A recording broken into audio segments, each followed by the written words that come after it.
Andhra Pradesh assembly సమావేశాలు రేపటి నుంచి జరగబోతున్నాయి. రేపు గవర్నర్ ప్రసంగం ఉభయ సభలను ఉద్దేశించి శాసనసభ శాసనమండలిని ఉద్దేశించి ప్రసంగం ఉంటుంది. ఆ ప్రసంగం అయిపోయిన తర్వాత రేపు సభ క్లోజ్ అవుతుంది. ఆ తర్వాత రోజున దానికి ధన్యవాదాలు తెలిపేటటువంటి తీర్మానం ఉంటుంది. ఆ తర్వాత రోజున ఇతర బిల్లులకు సంబంధించినటువంటి అంశం ఉంటుంది.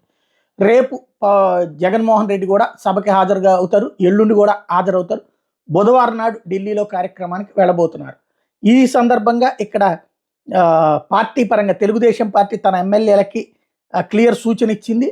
రేపు రేపటి నుంచి జరిగే అసెంబ్లీ సమావేశాలకి అంటే కంటిన్యూగా పసుపు రంగు దుస్తులు, సైకిల్ గుర్తు కండవాలతో హాజరు కావాలని చెప్పి సూచించింది. తొలుత వెంకటపాలెంలోని ఎన్టీఆర్ విగ్రహానికి నివాళులర్పించి అసెంబ్లీకి వెళ్లాలని చెప్పింది. రేపటి నుంచి 5 రోజుల పాటు టోటల్గా జరగబోతున్నాయి. ఉదయం 10 గంటలకు రేపు ఈ కార్యక్రమం ప్రారంభమవుతుంది. ఉభయ సభలను ఉద్దేశించి గవర్నర్ ప్రసంగంతో 5 రోజుల్లో అంటే ఇక సభకి ఖచ్చితంగా వైఎస్ఆర్ కాంగ్రెస్ పార్టీ కూడా అటెండ్ అవ్వాలి. ఇంకా స్పెషల్ అలా ఏంటంటే వాళ్ళని ఎక్కడ కూర్చోబెడతారన్నటువంటిది.